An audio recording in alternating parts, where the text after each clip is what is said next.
Est-ce que cette Ligue des champions 2023-2024 va être iconique? Je ne sais pas, personne n'a la réponse, mais en tout cas, elle prend un très bon chemin. Bonsoir à tous et bienvenue sur Balle au pied pour une toute nouvelle vidéo tant attendue, le débrief du quart de finale aller de Ligue des champions opposant le Paris Saint-Germain et le FC Barcelone.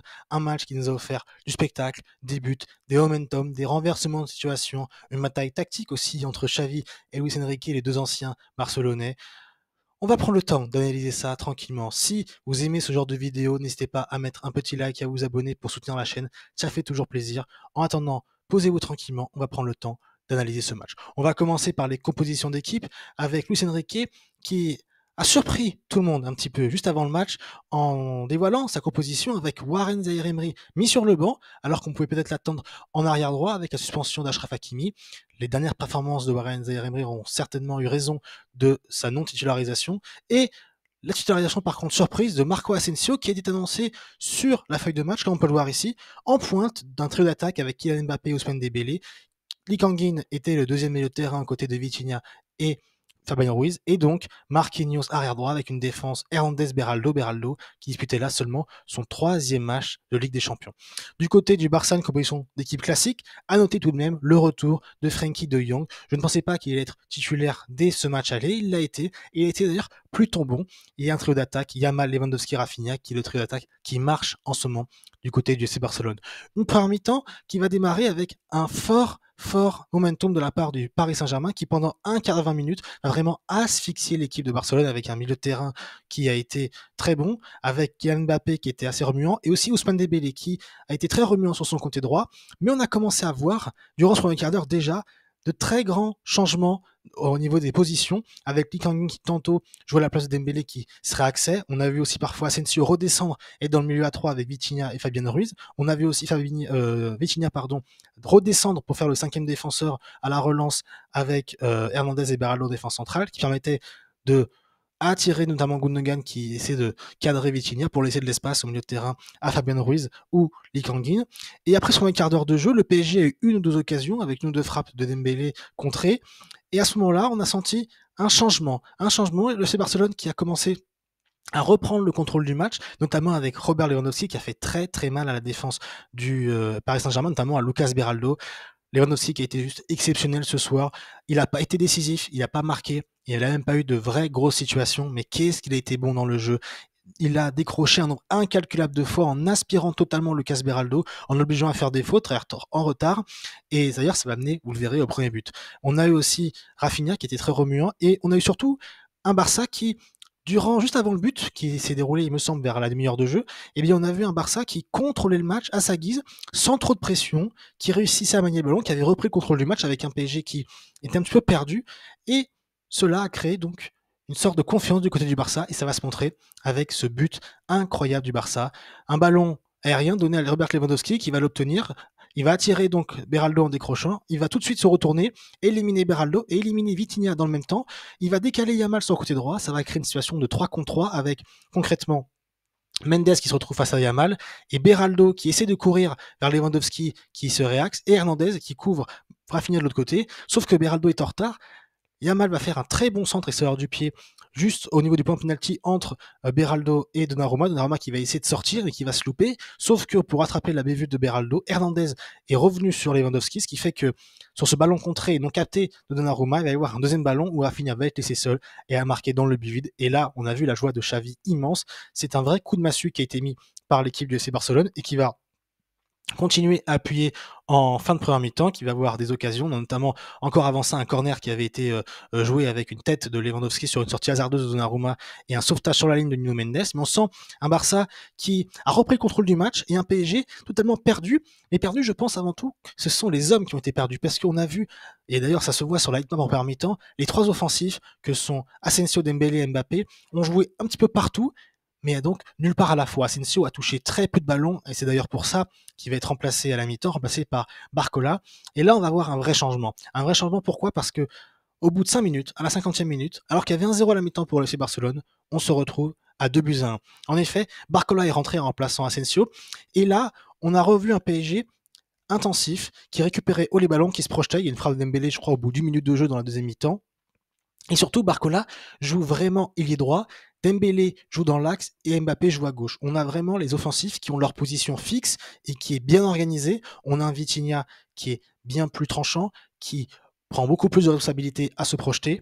Et on a une égalisation avec Ousmane Dembélé qui va faire un travail exceptionnel. Il va contrôler, faire le crochet qu'on lui connaît et de gagner une frappe pied gauche sous la barre de Ter Stegen, une frappe surpuissante. Et là, on sent le parc se déchaîner, l'équipe du PSG aussi se déchaîner puisqu'ils vont continuer à attaquer. Et dans la foulée, sur une récupération de Vitinha, on va lancer Barcola dans la profondeur, qui va fixer, décaler Kangli dans le couloir, qui va revenir dans l'axe à Fabien Ruiz et qui va, d'un amour de passe, trouver dans la course Vitinha qui va tout simplement tromper Ter Stegen, une frappe croisée. Ça fait 2-1 pour le PSG à la 50e minute. Et là, on sent que ça a basculé. Et tout ça grâce à Luis Enrique qui a réorganisé tactiquement son équipe avec Barcola, qui est un joueur de profondeur et qui va amener de la profondeur qui manquait cruellement au PSG en première mi-temps. Et d'ailleurs, on le voit sur l'heightmap, lorsqu'on voit les changements, on a très nettement Barcola qui est côté droit, Dembélé dans l'axe et Mbappé à gauche, là où c'était beaucoup plus fouillé en première mi-temps, et surtout Vitinha, Zaïre Emery qui sont compacts au milieu de terrain et qui vraiment sont dans le camp barcelonais pour traquer le ballon et les récupérer le plus haut possible. À ce moment-là, le PSG a toujours le contrôle, il y a même Barcola qui, lancé en profondeur, va toucher la barre transversale, qui est touchée d'ailleurs par Ter Stegen, ça peut faire une balle de 3-1, et là, 60e minute, autre tournant, encore un changement cette fois côté barcelonais. Alors il y a certes Warren Zaïre Emery qui rentre côté Paris Saint-Germain, mais côté Barcelone, on a surtout Pedri qui va rentrer. Et premier ballon touché par Pedri, dans la foulée de son remplacement, il va d'un amour de passe lober toute la défense parisienne pour trouver en profondeur Rafinha, qui va d'une reprise somptueuse dans la course, tromper Donnarumma. Ça fait 2 buts partout. Et alors que le PSG avait récupéré le momentum, et bien là, le Barça va reprendre la position du ballon, va réasphyxier à de nouveau le Paris Saint-Germain, qui par bribes va réussir à trouver Barcola dans la profondeur, ou Ousmane Dembélé, mais il va toujours avoir un défenseur barcelonais qui va prendre le contrôle. Lewandowski fait toujours son jeu avec Beraldo, même si le fait de faire rentrer Barcola à la mi-temps a permis une réorganisation. C'est que on a vu du coup Lucas Hernandez changer et venir à droite, et Marquinhos reprendre l'axe certainement pour aider Beraldo et pour essayer de le couvrir, ou bien parfois ça a été le cas aussi d'aller chercher Lewandowski à sa place pour éviter de se faire prendre parce que Beraldo était déjà en grande difficulté. Ensuite donc ce quart d'heure de momentum. Autre fait du match, vers la 75e minute, rentrée de Christensen pour le Barça. Qu'est-ce qui se passe? Une minute après, il y a un corner obtenu sur un magnifique mouvement où il y avait, il me semble, Lewandowski qui encore prend Beraldo en décrochant, fait une déviation extérieure du pied magnifique dans la course sur le côté gauche pour Joao Félix, qui a été très bon d'ailleurs en rentrant, qui va centrer, il me semble que c'était pour affiner encore, ça va faire corner, et sur ce corner, on a Gundogan qui va trouver Christensen seul dans les 5 mètres avec Donnarumma qui ne sort pas, et surtout Warren Zaïre Emery qui est au marquage de Christensen avec une différence de taille quand même assez nette. Christensen doit rendre 10 cm ou 15 cm à Warren Zaïre Emery, et donc Christensen tranquillement va mettre une tête et marquer le 3e but barcelonais. Ça fait 3-2. Là encore un momentum amené tactiquement par les coachs et les changements. On va voir une fin de match un peu débridée où le Barça va réussir parfois à se projeter sans vraiment avoir d'occasion. On va voir également le PSG qui va tenter. On a notamment Kylian Mbappé qui va beaucoup essayer de provoquer sans y arriver.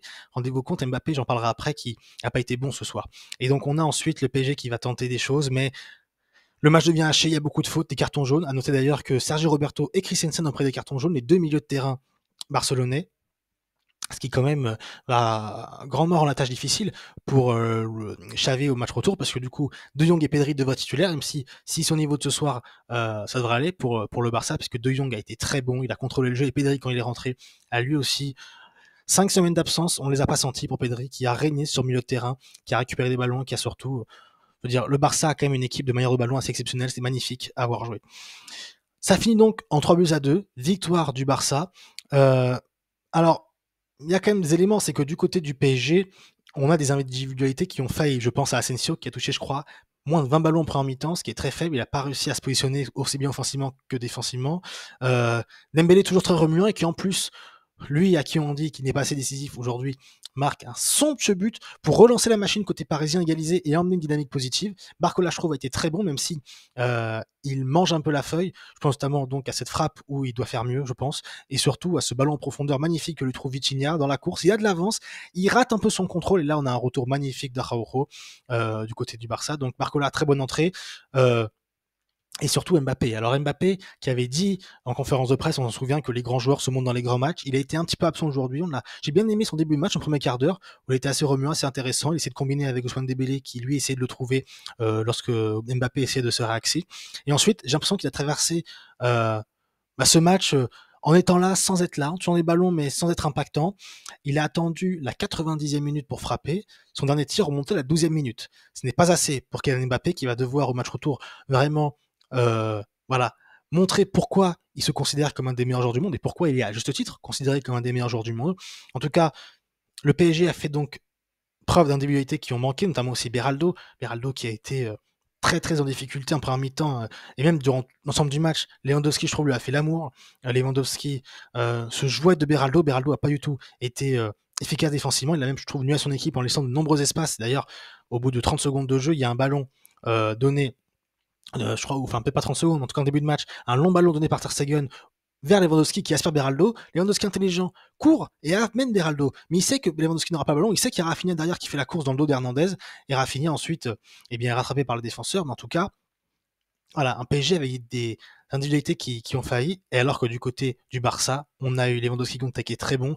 Le milieu de terrain, je trouve, qui a été bon. Même si on a vu Gundogan, je trouve un peu moins influent que ce qui pourrait être, notamment offensivement, où je trouve qu'il n'a pas assez apporté, même si c'était peut-être pas son rôle aujourd'hui donné par Xavi.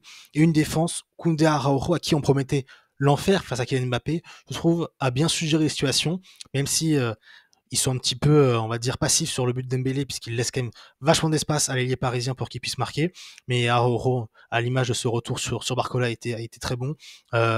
Koubarsi, pardon, aussi, a été très bon dans les relances. Il fait toujours des relances très propres. Il peut relancer à 30 mètres, trouver dans les Joao Félix. Et souvent, ça mène ensuite à un décalage, à une ligne en général, la première ligne de pressing cassée du côté du Paris Saint-Germain. Et donc, tout de suite, des contres avec Lewandowski qu'on trouve en appui pour remiser. Enfin, ça a été magnifique du côté du Barça qui, je trouve, a vraiment été une très bonne équipe, à la fois avec ballon et même sans ballon, hormis ce quart d'heure en début de deuxième mi-temps où ils ont vraiment été à la ramasse, on peut le dire, avec des ailiers, des milieux parisiens qui allaient les chercher vraiment dans les pieds, qui n'hésitaient pas à mettre le pied là où ça fait mal. Le tout dans le respect évidemment d'en chercher les ballons. Je pense à Vitinha qui a été, je trouve, le meilleur parisien pour moi encore une fois, dans sa manière de se projeter, aussi de participer au jeu. J'ai bien aimé cette façon de devenir un peu troisième défenseur central en première mi-temps pour permettre au milieu de terrain d'avoir un surnombre et de pouvoir ensuite se projeter et donner les ballons aussi bien sur le côté à Dembélé ou à Mbappé. Voilà, Vitinha qui confirme sa très bonne forme et qui est en plus récompensé par un but. Le Barça donc qui s'impose à l'extérieur, c'est la première défaite du PSG à domicile cette saison depuis le 15 septembre, et cette défaite, on s'en souvient, 3-2 contre Nice, c'était en début de championnat, et c'est aussi la première défaite du PSG en 2024, puisqu'ils étaient invaincus jusque-là avec 14 victoires et 5 matchs nuls. Le Barça fait un gros coup, s'impose à l'extérieur, 3-2, une vraie option prise sur la qualification, puisque un but d'avance n'est pas négligeable, surtout quand on sait que le Barça est de mieux en mieux ces dernières semaines, et surtout à Montjuïc, où ils ont une certaine solidité défensive, et aussi ils réussissent à être efficaces offensivement, et on l'a encore vu ce soir, où ils ont été offensivement, je trouve, très justes, ils ont raté très peu d'occasions, même si Yamal ou Rafinha ont fait parfois des mauvais choix, notamment au niveau des centres, alors qu'il y a peut-être des remises à faire à Lewandowski. En tout cas, le Barça prend une vraie option. Le match retour va être super intéressant.